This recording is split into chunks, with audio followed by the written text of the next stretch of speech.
إن الحمد لله نحمده ونستعينه ونستغفره ونؤمن به ونتوكل عليه ونعوذ بالله من شرور أنفسنا ومن سيئات أعمالنا من يهده الله فلا مضل له ومن يضلل فلا هادي له وأشهد أن لا إله إلا الله وحده لا شريك له وأشهد أن محمدًا عبده ورسوله أما بعد فإن خير الحديث كتاب الله وخير الهدي هدي محمد صلى الله عليه وسلم وشر الأمور محدثاتها وكل محدثة بدعة وكل بدعة ضلالة وفي رواية وكل ضلالة في النار.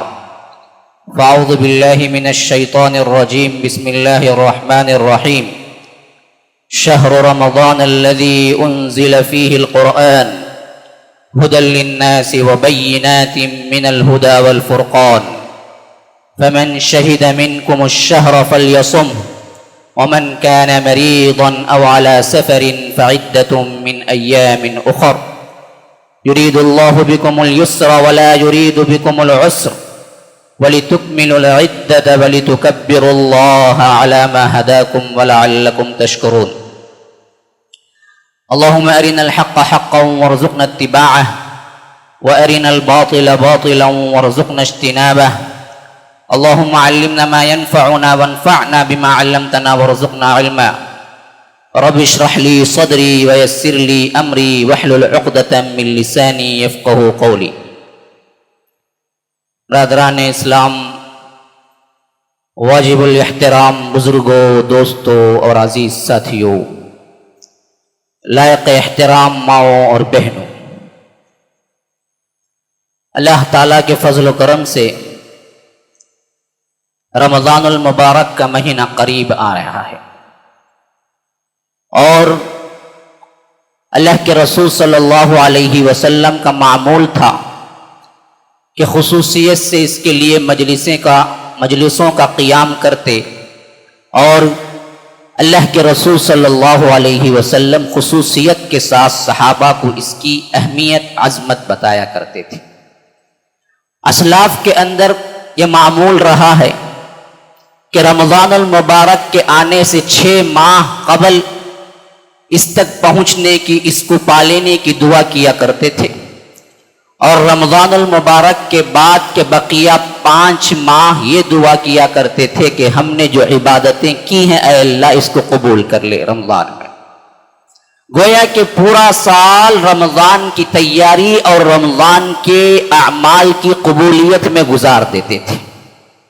یہ بڑا پیارا مہینہ ہے، بڑا رحمتوں والا مہینہ ہے، لیکن اللہ تبارک و تعالی نے اس کا ذکر کیا ہے تو خصوصیت کے ساتھ جس چیز کا ذکر کیا ہے وہ ہے قرآن کا نزول۔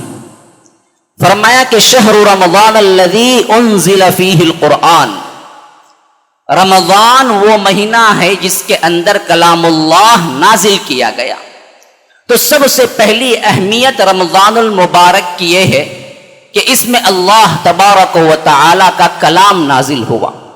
روایتوں میں آتا ہے کہ صرف کلام اللہ ہی کو یہ شرف نہیں ہے بلکہ آسمانی کتابیں جتنی بھی اتری ہیں سب کے سب رمضان میں اتری ہیں۔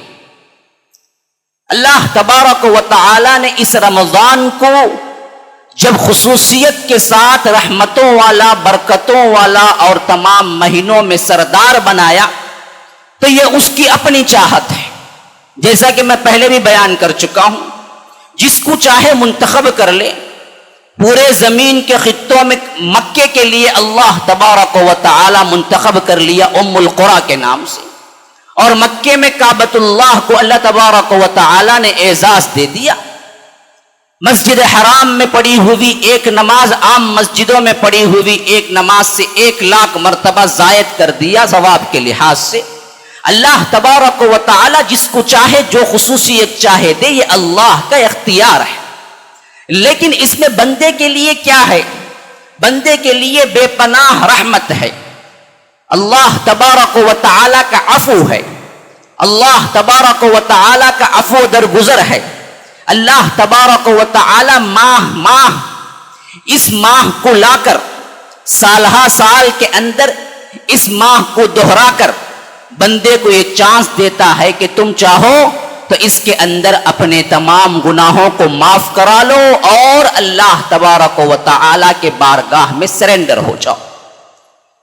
تو اللہ تبارک و تعالی نے فرمایا کہ شہر رمضان الذی انزل فیہ القرآن، سورہ بقرہ 185 آیت نمبر. رمضان وہ مہینہ ہے جس میں قرآن نازل کیا گیا، اور ہمارے لیے کیا ہے؟ ہدی للناس وبینات من الہدی والفرقان، لوگوں کے لیے اس میں ہدایت ہے اور فرق کرنے والی چیز ہے، باطل کیا ہے حق کیا ہے، تمام لوگوں کے لیے اس میں ہدایت ہے. اور یہ للناس صرف اس قرآن کے لیے نہیں ہے. آپ تعجب کریں گے، امت مسلمہ کی بھی یہی خصوصیت ہے. فرمایا کہ کنتم خیر امت اخرجت للناس، تم وہ لوگ ہو، وہ امت ہو جو برپا کی گئی ہے، نکالی گئی ہے لوگوں کے لیے. اس خصوصیت میں گویا کہ ہم بھی شریک ہیں، ہمارا بھی ایک اعزاز ہے اللہ تبارک و تعالی کے ہاں. تم برپا کیے گئے ہو، نکالے گئے ہو. کیوں؟ لوگوں کے لیے، لوگوں کی فائدے کے لیے، لوگوں کے لیے اور لوگوں کی تبلیغ کے لیے، لوگوں کی اصلاح کے لیے. جب ہم نے اس کو جانا ہی نہیں تو اللہ تبارک و تعالی نے بھی ہم سے ذمہ اٹھا لیا. ہمیں کوئی مارتا ہے، گجرات میں مار کھاؤ، فلسطین میں مار کھاؤ، پوچھنے والا کوئی نہیں ہے. غیروں کا کتا مرتا ہے تو عدالتیں قائم ہوتی ہیں، مسلمانوں کے گھر جلا دیے جاتے ہیں تو پوچھنے والا کوئی نہیں ہے. سری لنکا میں کیا ہو رہا ہے؟ گجرات میں کیا ہوا تھا؟ فلسطین میں کیا ہو رہا ہے؟ کیوں؟ ہم دراصل اپنے منصب کو بھول گئے. اور یہ منصب اسی طرح جس طرح قرآن کو دیا گیا ہے، امت مسلمہ کو بھی دیا گیا، اور اسی طرح ہمارا رسول بھی ہے. فرمایا کہ وما ارسلناک الا کافۃ للناس. اب دیکھیے للناس سب میں آ رہا ہے. دیکھیے کنتم خیر امت اخرجت للناس شہر رمضان الذی انزل فیہ القرآن ھدی للناس وما ارسلناک الا کافۃ للناس. اے اللہ کے رسول صلی اللہ علیہ وسلم، ہم نے آپ کو نہیں بھیجا مگر سب کے لیے رسول بنا کر، بشیرا و نذیرا، ڈرانے والا اور بشارت دینے والا بنا کر بھیجا ہے. تو یہ دراصل منصب ہے بہت بڑا، اور قرآن کے لیے سب سے بڑی دلیل ہے کہ یہ ہمارا صرف نہیں ہے، یہ پوری کائنات کے لیے آیا ہے، پوری انسانیت کے لیے آیا ہے، اور پوری انسانیت کے لیے اس کے اندر ہدایت موجود ہے. ھدی للناس وبینات من الہدی والفرقان. اس کے اندر نشانیاں ہیں، ہدایت ہے، اور فرق کرنے والی چیز ہے کہ باطل کیا ہے حق کیا ہے. فمن شہید، جو کوئی پائے، کون سا؟ الشہر، کون؟ رمضان کو، فلیصم، اس کو چاہیے کہ وہ روزہ رکھے. اب یہاں سے رمضان المبارک کا آغاز ہو رہا ہے. جو پائے اس کو چاہیے کہ روزہ رکھے. تو جس کی زندگی میں بھی آ جائے اس کو چاہیے کہ روزہ رکھے. تو روزے کی ابتدا کہاں سے ہوگی؟ رمضان کے شروع سے ہوگی. رمضان شروع کیسے ہوگا؟ رمضان شروع کیسے ہوگا؟ کیسے ہوگا؟ چاند دیکھنے سے ہوگا. تو اب آئیے میں سمجھاتا ہوں آپ کو. اللہ تبارک و تعالی نے دو نظام بنائے، ایک چاند کا نظام، ایک سورج کا نظام. سورج کو بھی اللہ نے پیدا کیا ہے، چاند کو بھی اللہ نے پیدا کیا ہے. ہاں، لا تسجدوا للشمس ولا للقمر واسجدوا للہ الذی خلقہن ان کنتم ایاہ تعبدون. فرمایا کہ نہ تم سورج کی عبادت کرو، نہ تم سورج کو سجدہ کرو، نہ چاند کو سجدہ کرو، بلکہ اس کو سجدہ کرو جس نے ان دونوں کو بنایا ہے. لا تسجدوا للشمس ولا للقمر واسجدوا للہ الذی خلقہن. تو معلوم ہوا چاند بھی اللہ کا، سورج بھی اللہ کا، اس کا نظام بھی اللہ کا، اس کا نظام بھی اللہ کا. تو معلوم ہوا اس حیثیت سے ہمارے پاس دو کیلنڈر آئے، ایک شمسی ایک قمری.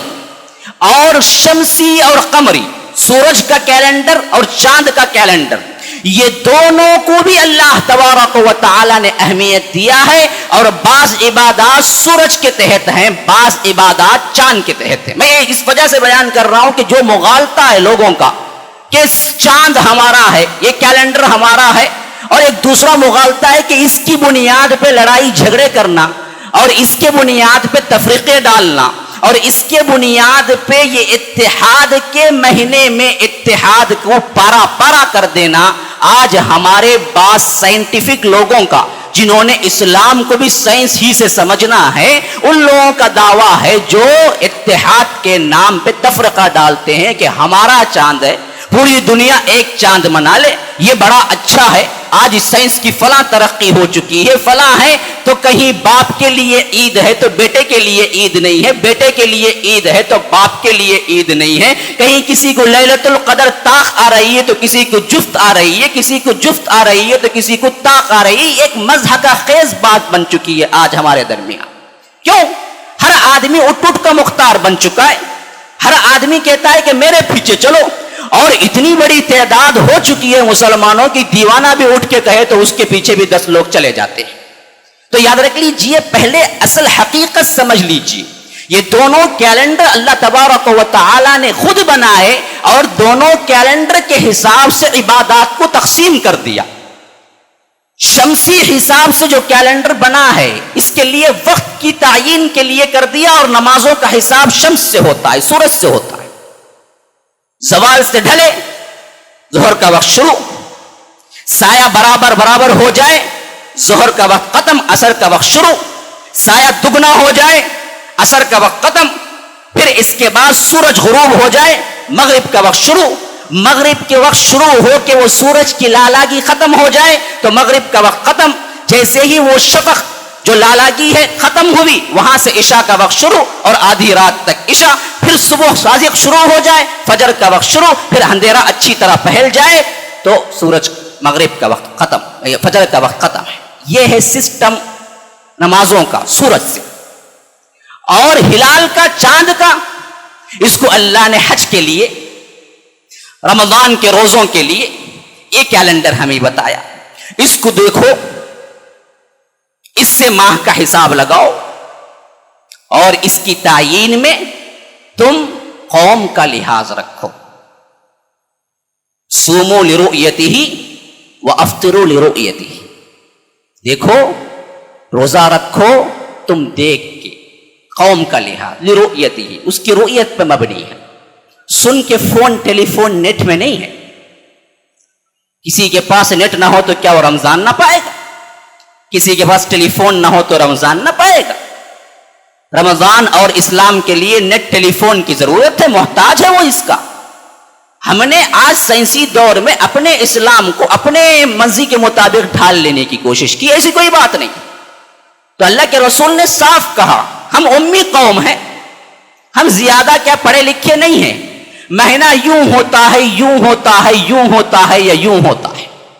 اللہ کے رسول نے گنتی بھی نہیں کی، ہاتھ کے اشارے سے کہا کہ لوگوں دیکھو ہم امی ہیں، مہینہ کیسے ہوتا ہے، یوں ہوتا ہے، یوں ہوتا ہے 20، یا یوں ہوتا ہے 30، یا اس پر 9، 29، 30 کا یا 29 کا ہوتا ہے مہینہ۔ جیسے جیسے تم رؤیت دیکھو ویسے کیا کرو، روزہ بھی رکھو، ویسے ہی افطار بھی کرو، یعنی عید بھی مناؤ۔ تو اللہ کے رسول صلی اللہ علیہ وسلم نے ہمیں صاف ہدایات دی۔ یہ جو سسٹم ہے پوری دنیا میں ایک کرنے کا، اگر یہ ضروری ہوتا تو اللہ کے رسول کے دور میں ہوتا۔ ہم دیکھتے ہیں کہ اللہ کے رسول کے دور میں اختلاف ہوا، اللہ کے رسول کو بھی معلوم نہیں تھا، بعد میں آگے چل کے آئے تھے، اور اس دن کا روزہ رکھے ہوئے تھے اللہ کے رسول، بعد میں ایک دن بعد عید بنائی، یہ روایات سے ثابت ہے۔ اور صحابہ کے دور میں پھر اختلاف ہوا، حضرت قریب کی وہ حدیث جو حضرت معاویہ کے پاس ہو کے آئے تھے، حضرت ابن عباس کے غلام، اس دور میں بھی معاویہ نے جمعہ کو روزہ رکھا، اور یہ لوگ ہفتے کو شروع کیے تھے مدینے والے، یہ بھی ثابت ہے۔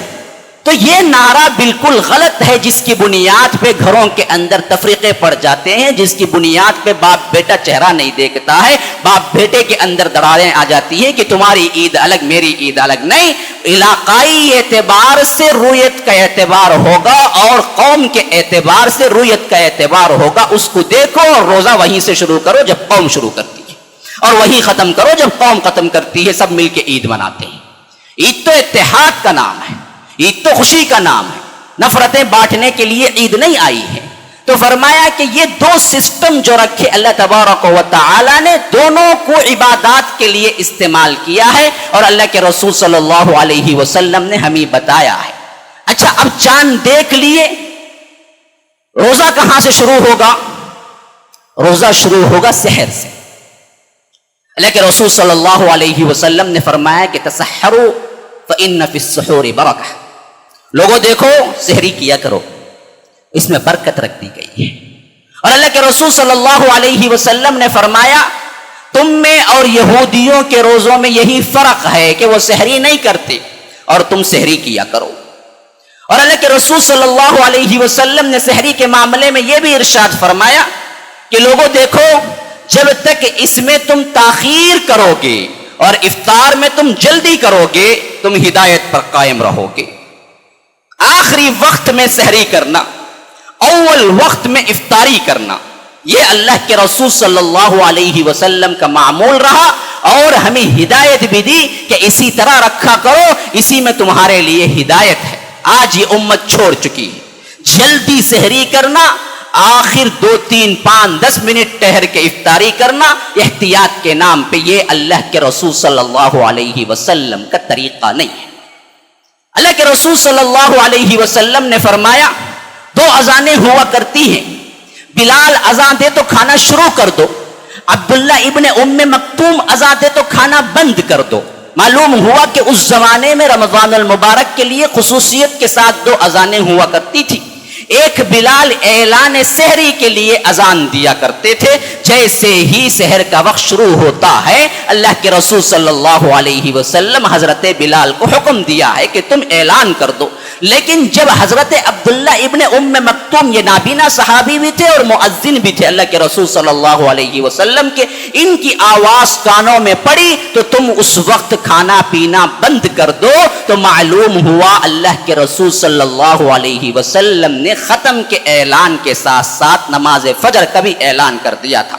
آج بعض مساجد میں کیا ہے، الگ الگ اوقات میں اذان ہو جاتی ہیں. اس وجہ سے ہم یہ اہتمام کریں کہ جو اوقات سحری کے اختتامی آخری ہیں انہی اوقات کی پابندی کرتے ہوئے سحری کا اہتمام کرنا چاہیے. اور اس سحری کے اہتمام میں کبھی کبھار کچھ لیٹ ہو جائے تو نوالا اگر منہ میں ہے اور وقت ختم ہوا چاہتا ہے تو کوئی مضائقہ نہیں کہ وہ نوالا اندر چلا جائے. پانی کا گلاس ہاتھ میں ہے اور وقت ختم ہوا چاہتا ہے تو اس پانی کے گلاس کو پورا پی لے، کوئی مسئلہ نہیں. 1-2 منٹ کا فرق کوئی فرق نہیں ہے. اللہ کے رسول صلی اللہ علیہ وسلم نے اس معاملے میں ہمیں اجازت دی ہے. یہاں سے ہمارا روزہ شروع ہو رہا ہے تو اللہ کے رسول صلی اللہ علیہ وسلم کے معمولات کے مطابق ہمیں معلوم ہوتا ہے کہ سب سے اہم چیز اس روزے کے اندر کیا ہے؟ روزہ رکھنا نہیں ہے. میرے بات کو نوٹ کر کے رکھ لیں، نوٹ کر کے رکھ لیں. روزہ رکھنا نہیں ہے،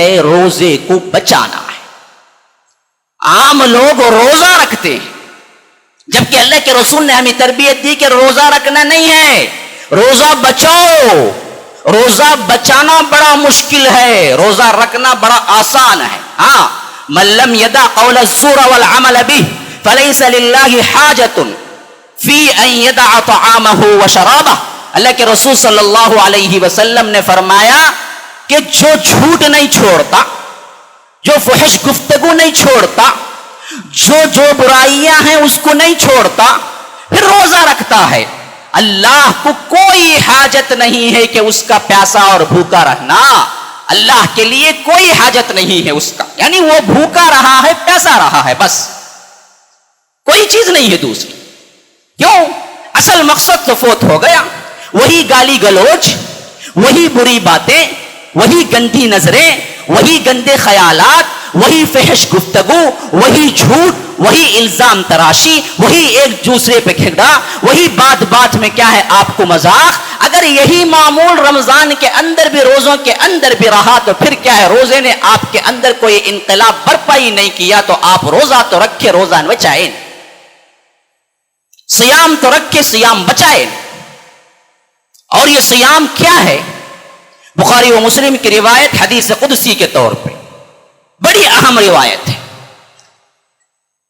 حضرت ابو ہریرہ راوی ہیں، عن ابی ہریرہ رضی اللہ عنہ قال قال رسول اللہ صلی اللہ علیہ وسلم قال اللہ عز وجل، ابو ہریرہ روایت کر رہے ہیں کہ کہا اللہ کے رسول صلی اللہ علیہ وسلم نے فرمایا، اللہ تبارک و تعالی فرماتا ہے، کل عمل ابن آدم لہو الا الصوم، کل عمل ابن آدم لہو الا الصوم، الا الصوم فإنه لی وانا اجزی به، الصیام جنۃ فإذا كان صوم احد یومکم فلا يرفث ولا يصخب، فإن سابه احد او قاتله فليقل انی صائم انی صائم والذی نفس محمد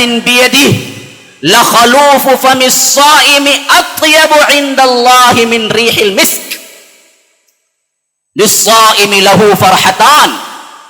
اللہ کے رسول صلی اللہ علیہ وسلم فرماتے ہیں کہ اللہ عز و جل فرماتا ہے، کل عمل ابن آدم لہ الا الصوم، بنی آدم کا ہر عمل اس کے لیے ہے سوائے روزے کے، بنی آدم کا ہر عمل اس کے لیے ہے سوائے روزے کے، فإنہ لی، وہ میرے لیے ہے، وَأَنَا أَجْزِي بِهِ، اس کا بدلہ میں خود دوں گا۔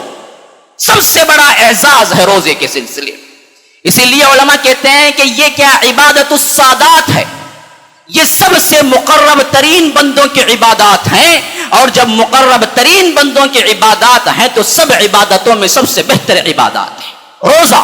کیوں؟ کہا کہ یہ میرے لیے، کوئی چیز میرے لیے نہیں ہے، تیرے لیے ہے، تو رکھ رہا ہے تیرے لیے ہے، لیکن روزہ میرے لیے ہے، اجر میں خود دوں گا، فإنہ لی وأنا أجزی بہ۔ آپ کو معلوم ہونا چاہیے جب کوئی وی آئی پی ایئرپورٹ پہنچتا ہے تو اس کے لیے راستہ بھی الگ، اس کے لیے الگ سے ٹرالی بھی، اس کے لیے خدام بھی، گیٹ بھی الگ، نکلنے تک سب کچھ اس کا الگ ہی اہتمام ہوتا ہے۔ اس دروازے سے کوئی عام بندہ گزر نہیں سکتا، دروازہ الگ مخصوص ہے وی آئی پی لوگوں کا۔ اللہ نے بھی جنت بنائی تو 8 دروازے بنائے، 7 دروازے بنائے، لہا 7 ابواب، ان میں بھی ایک وی آئی پی دروازہ رکھا جس کا نام ریان ہے، اور یہ وی آئی پی دروازہ انہی کے لیے کھولا جاتا ہے جو روزے دار ہے۔ پکارا جائے گا کون ہے جو روزے دار ہے، وہ ریان گیٹ سے آ جائیں، اور وہ سب آ جائیں گے تو پھر دروازہ بند کر دیا جائے گا، کوئی دوسرا اس کے اندر داخل نہیں ہوگا۔ کیوں یہ وی آئی پی دروازہ قرار دیا اور اس کے لیے الگ سے دروازہ رکھا ریان کا؟ کیونکہ یہ اللہ کے مہمان ہیں، یہ اللہ ان کو خود عطا کرے گا اجر، بقیہ اجر تو اللہ تعالیٰ خود دے گا لیکن شکل دوسری ہوگی، یہ خود دے گا ہاتھوں سے، تو اس کی شکل بالکل مختلف ہے۔ انا اجزی بھی، جب کسی کو بلا کے شال آپ اڑاتے ہیں، کسی کو بلا کے اعزاز کر کے آپ اسٹیج پہ بٹھاتے ہیں، پھر اس کے بعد نیچے اتر کے کہیں گے کہ میں نفرت کرتا ہوں تم سے، جاؤ یہاں سے، صورت مت دکھاؤ، یہ انسان پاگل ہے جو یہ کرے گا؟ اللہ تبارک و تعالی جب بندے کو بلائے گا اپنی طرف سے اس کا ثواب دے گا، پھر کیا کوئی سوچ سکتا ہے کہ اللہ اس سے ناراض ہوگا؟ اللہ اس سے کہے گا کہ جاؤ جنت کو نہیں جہنم چلے جاؤ، یہ تو صرف کیا تھا، اس کا بدلہ تھا، اب میں تمہاری صورت بھی دیکھنا نہیں چاہتا، سوال پیدا نہیں ہوتا۔ اسی لیے فرمایا کہ الصوم لی وانا اجزی بہ، پھر فرمایا اللہ کے رسول نے الصیام جنۃ، دیکھو روزہ ڈھال ہے، ڈھال پتہ ہے آپ کو کیا ہوتا ہے؟ پرانے زمانے میں جب جنگ ہوا کرتے تھے ایک تلوار ہوتی تھی ایک ڈھال ہوتا تھا، شیلڈ جسے کہتے ہیں. اب یہ ڈھال پہ روکتا تھا حملہ، پھر اس کے بعد تلوار سے وار کرتا تھا. اسی کو جنہ کہتے ہیں. جنہ ڈھال ہے. کیا ڈھال ہے؟ گناہوں سے بچنے کے لیے، جہنم سے بچنے کے لیے روزہ ڈھال ہے. یہ روزہ وہ ہے جس کا اہتمام کوئی کرتا ہے تو اللہ تبارک و تعالی اس کے لیے جنت لکھ دیتا ہے، شہادت کا مرتبہ بھی پا سکتا ہے. حضرت امامہ ہیں، اللہ کے رسول صلی اللہ علیہ وسلم کے ایک صحابی اللہ کے رسول کے پاس آئے، ایک غزوے میں جانا تھا. فرمایا کہ دعا کیجئے اللہ کے رسول میں شہادت پا جاؤں. اللہ کے رسول صلی اللہ علیہ وسلم نے فرمایا کہ اے اللہ اس کو سالم واپس لوٹا، مال غنیمت کے ساتھ لوٹا. اب وہ تو صورت دیکھتے رہ گئے، میں نے دعا کی، شہادت کی، یہاں دعا ہو رہی سلامتی کی، بالکل برعکس. اب وہ تو کہتے جہاد کے شوقین تھے، اپنے آپ کو اللہ کی راہ میں جان دینا سب سے بڑی سعادت سمجھتے تھے. ہم جیسے لوگ تو نہیں تھے جو شہادت کا نام سنتے بھی ہمارے رونٹے کھڑے ہو جاتے ہیں. یہ تو ہمارا اپنا حال ہے. موت کو دیکھتے ہیں تو باپ ہو تو بھی قریب نہیں جاتا ہے بندہ، کیوں آج کھڑے رہیں گے کہتے اسرائیل ان کو بھی لے چلے تو کیا ہوگا، اتنا ڈر ہوتا ہے. اسی لیے تو ہمارے اندر وہ غسال کا رواج پا گیا ہے. غسل نہیں دیا کرتے کوئی بھی ہمارے اپنے لوگ، خواہ کیا قریبی رشتہ داری کیوں نہ ہو. کرائے کے ٹکڑے میں جو پلنے والے ہیں ان کو بلاتے ہیں اور ان سے غسل کروا کے کیا ہے دفنا دیتے ہیں. پتہ نہیں قریب جانے سے ان پر کیا بیتے گی. یہ ہمارا اپنا حال ہے. وہاں تو اللہ کے رسول صلی اللہ علیہ وسلم کے صحابہ کا حال تو کیا تھا کہ اللہ کی راہ میں جان دینا سب سے بڑی سعادت تھی. تو اسی شوق میں انہوں نے مانگا تھا. اللہ کے رسول صلی اللہ علیہ وسلم نے سلامتی کی دعا کر دی. پھر دوسری مرتبہ جب غزوے میں گئے یہی دعا. تیسری مرتبہ جب آئے تب بھی کہا کہ اللہ کے رسول شہادت کی دعا کر دیجئے. تو اللہ کے رسول نے کہا صحیح سالم واپس آؤ، مال غنیمت کے ساتھ واپس آؤ. 3 مرتبہ جب دل پہ پتھر رکھ کے چلے گئے، چوتھے مرتبہ ان سے نہیں ہوا. انہوں نے کہا اللہ کے رسول میں ہر مرتبہ دعا کروا رہا ہوں کہ آپ شہادت کی دعا کر دیں اور ہر مرتبہ آپ میری سلامتی کی دعا کرتے ہیں. آخر میری زندگی میں شہادت نہیں لکھی ہے. اب دیکھیے ان کی تڑپ کا حال کیا ہے. یہ اللہ کے وہ بندے ہیں جن کی کوئی مثال پوری تاریخ میں نہیں ملتی. ایسے بدبخت ہیں وہ لوگ جو ان جیسے لوگوں پر بھی کیچڑ اچھالتے ہیں، ان جیسے لوگوں کو بھی نمونہ نہیں مانتے، ان جیسے لوگوں پر بھی طنز کرتے ہیں. اس سے زیادہ بدبخت ترین لوگ دنیا کے اندر کوئی اور نہیں ہوں جو صحابہ پہ لان تان کریں. انہوں نے کہا کہ اللہ کے رسول آپ کی دعاؤں کے ذریعے ایسا محسوس ہوتا ہے کہ میری زندگی میں شہادت نہیں ہے. اگر میری زندگی میں شہادت نہیں ہے تو کوئی ایسا عمل تو بتلا دیجئے کہ میں جنت چلا جاؤں. کہا کہ یہ بات ہے. امامہ نے کہا کہ ہاں. تو اللہ کے رسول نے فرمایا پر تو تم روزے کو لازم پکڑ لو. یہ روزہ وہ چیز ہے جو تمہیں جنت لے جائے. پھر صحابہ کہتے ہیں کہ ہم نے امامہ کے گھر میں کبھی چولہا جلتے نہیں دیکھا. جب کبھی دھواں اٹھتا تو معلوم ہوتا اس دن ان کے گھر کوئی مہمان آیا ہوا ہے. خود کھانے کے لیے کبھی انہوں نے چولہا نہیں جلایا. یہ امامہ ہے، یہ روزہ ہے. کیسے آپ کو بچاتا ہے. اسی لیے اللہ کے رسول نے فرمایا کہ الصیام جنۃ. پھر فرمایا کہ اذا کان صوم یوم احدکم، اب تم میں سے کوئی روزہ رکھے، فلا یرفث، کوئی فحش گفتگو نہ کرے. رفث کہتے ہیں فحش گفتگو، بری گفتگو، بری نظر، برائی، یہ تمام چیزیں فحش کے اندر آتی ہیں. وہی ٹی وی دیکھنا، وہی گانے سننا، وہی میوزک کا معمول، وہی آپ کے اطوار، وہی آپ کے عادات، وہی بات بات میں گالی، وہی بات بات میں جھوٹ. پھر بھی روزہ، کھائی کا روزہ. کیوں روزہ؟ کوئی انقلاب نہیں لایا، روزے کے مقصد نہیں سمجھے. یاد رکھ لیجئے اللہ کے رسول صلی اللہ علیہ وسلم نے ہمیں بتایا ہے لا یرفث، گفتگو کا انداز بدلیے. اب رمضان آ رہا ہے، ابھی سے پریکٹس کیجئے. بات بات میں گالی ہے بدلائیے، بات بات میں استغفار کیجئے. بات بات میں جھوٹ ہے بدلائیے. اپنی زبان کو پکڑ کے رکھیے، جھوٹ نہ بولیے. مذاق میں بھی جھوٹ نہیں، مذاق بھی کرنا ہو تو سچ، یا تو پھر خاموش رہو. ہاں خاموش رہو، من صمت نجا، جو چپ رہا وہ نجات پا گیا۔ اللہ کے رسول صلی اللہ علیہ وسلم نے ہمیں بتایا یہ زبان ہے، یہ زبان ہے، یہ زبان ہے جس کی وجہ سے جہنم میں اوندھا کر کے سر کے بل چلا کے کھینچ کے لے جا کے پھینک دیا جائے گا۔ زبان ہے، زبان۔ ایک مرتبہ کہتے ہیں کہ صحابی حضرت ابو بکر کے دور خلافت میں ایک مرتبہ میں داخل ہونے کی کوشش کیا تو کیا دیکھ رہا ہوں، مسجد کے اندھیرے میں ابو بکر ہے اور زبان کو پکڑے ہوئے چراغ کی طرف لے جاتے ہیں، پیچھے آتے ہیں، لے جاتے ہیں، پیچھے آتے ہیں۔ میں نے پوچھا کہ خلیفۃ المسلمین کیا ہو گیا ہے، ایسی آفت کیا پہنچ گئی ہے کہ تم اپنی زبان کو چراغ تک لے جاتے ہو پھر واپس آتے ہو؟ تو کہا کہ یہ وہ ہے جس کی وجہ سے انسان جنت جاتا ہے اور اس کی وجہ سے انسان جہنم جاتا ہے۔ میری زبان سے کسی کو تکلیف پہنچی ہو یا برائی ہے، جھوٹ بولا ہو تو میں اذیت دینا چاہتا ہوں، میری زبان کو بتلانا چاہتا ہوں کہ دیکھ یہاں کا یہ چراغ کی لو اور یہ چراغ کی گرمی تو نہیں سہا سکتی تو جہنم کی آگ کہاں سہائے گی؟ ابو بکر جیسی شخصیت جس کے لیے جنت کے 8 دروازے کھول دینے کی بشارت دنیا میں اللہ کے رسول صلی اللہ علیہ وسلم دے چکے، ہم اس کو بہت سہل سمجھ لیا۔ تو کہا کہ فلا یرفض، فحش گفتگو نہ کرو، ولا یصخب، چیخو مت۔ صخبہ کہتے ہیں چیخنا، شور و غل، چیخنا، چلانا، آوازیں کسنا، تانے دینا، بلند آواز، یہ نہ کرو۔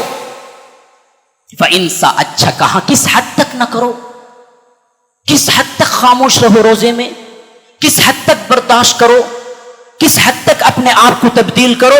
فرمایا کہ فَإِنْ صَابَهُ أَحَدٌ أَوْ قَاتَلَهُ، اگر تم میں سے کوئی دوسرا آ کے تمہیں گالی دے اور قتال کرے، لڑے تمہارے سے، جھگڑا کرے، ایسے وقت میں بھی تم کیا نہیں کرنا ہے، پلٹا کے نہ گالی دو نہ چیخو۔ فَإِنْ صَابَهُ أَحَدٌ أَوْ قَاتَلَهُ، ایسے وقت بھی کیا کرو، تم کہو کہ انی صائم، میں روزے سے ہوں۔ اور اسلاف کا یہ قول بھی ہے اس میں کہ یہ بھی بتانے کے لیے نہیں کہ انی صائم، میں روزے سے ہوں، میں روزے سے ہوں۔ یہاں مطلب یہ ہے کہ دل کے اندر اپنے نفس کو سمجھاؤ کہ میں روزے سے ہوں، جواب نہیں دینا ہے مجھے، کیونکہ اگر آپ اس کو کہیں کہ میں روزے سے ہوں، بولے میں بھی روزے سے جی ہوں، تمہیں کیا بولتی روزہ کرو کو، بول کو میں روزے سے نہیں ہوں کی، وہ بھی جھگڑے کا سبب بنے گا۔ تو فرمایا کہ اس کا مطلب یہ ہے کہ زبان سے بلند آواز سے کہنے کا مطلب نہیں ہے، مطلب یہ ہے کہ اپنے نفس کو سمجھاؤ کہ میں روزے سے ہوں، اب مجھے جواب دینا نہیں چاہیے، میں روزے سے ہوں، انی صائم۔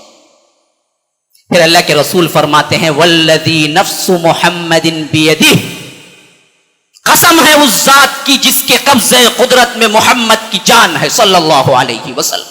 یہ قسم کا بڑا نرالا انداز ہے جس میں اللہ تبارک و تعالیٰ کی پوری اختیاریت نمایاں کر کے اللہ کے رسول کہتے ہیں کہ میں بندہ، میری جان بھی اللہ کے قبضہ قدرت میں ہے۔ والذی نفس محمد بیدہ، اس ذات کی قسم جس کے قبضہ قدرت میں محمد کی جان ہے صلی اللہ علیہ وسلم، لخلوف فم الصائم اطیب عند اللہ من ریح المسک، روزے دار کی منہ کی بو جو بدبو کی شکل میں ہوتی ہے، اللہ تبارک و تعالی کے نزدیک مشک سے زیادہ محبوب ہے۔ مشک جو ہرن کے پیٹ میں پیدا ہوتا ہے، ہم نے نہیں سونگا آج تک، ایک قطرہ اگر ڈال دیا جائے خالص مشک کا پورے روم میں یہاں پر، تو یاد رکھ لیجئے دن تک یہاں پر پوری کیا ہے، اسی کی خوشبو رہے گی۔ یہ ہوتا ہے اصلا اللہ کا پیدا کردہ ہوتا ہے، یہ ہرن کے پیٹ میں ہوتا ہے، جس طرح مکھی کے پیٹ میں شہد ہوتا ہے، بعین ہی اسی طرح ہوتا ہے مشک۔ اتنی خوشبودار اللہ تبارک و تعالیٰ کو وہ بدبو پسند ہے جو صرف اس کے اخلاص میں اللہ تبارک و تعالیٰ کے لیے اس نے روزہ رکھا ہے۔ پھر اللہ کے رسول نے فرمایا للصائم لہ فرحتان، دو ایسی خوشخبریاں ہیں اس کے لیے جو کسی اور کے لیے نہیں ہیں۔ ایک، جب وہ افطار کرتا ہے تو ایک دعا اس کے لیے قبولیت کا درجہ رکھتی ہے اور وہ خوش ہوتا ہے کہ اللہ راضی ہو گیا آج کے دن میرے سے، اور ایک اس وقت جب اللہ حشر کے میدان میں بلا کے اس کو اس کی جزا دے گا، ثواب دے گا اور ملاقات کرے گا، تو اس وقت دوسری خوشی اس کو حاصل ہوگی۔ بخاری و مسلم کی روایت۔ تو یہاں سے ہمارا روزہ شروع ہو رہا ہے، پوری تفصیلات کے لیے وقت نہیں ہے، ویسے بھی ہم نے کیا ہے ہفتے کے دن ایک پروگرام خصوصیت کے ساتھ اسی پہ رکھا ہے، توبہ مگر کیسے کے عنوان پر، اس میں آنا بھی نہ بھولیے، ضرور بھی ضرور شرکت کیجئے اور دوست احباب کو بھی بلا کر لائیے، اس میں بھی تفصیلات آئیں گی، لیکن جو جمعہ کے آنے والے ہیں ان لوگوں کے لیے خصوصیت کے ساتھ میں انشاءاللہ اس کو تسلسل کے ساتھ اگلے جمعے پہ رکھتا ہوں۔ ھذا وباللہ التوفیق، صلی اللہ وسلم علی نبینا محمد۔ اسأل اللہ لی ولکم ولسائر المسلمین من کل ذنب فاستغفروه انه هو الغفور الرحیم۔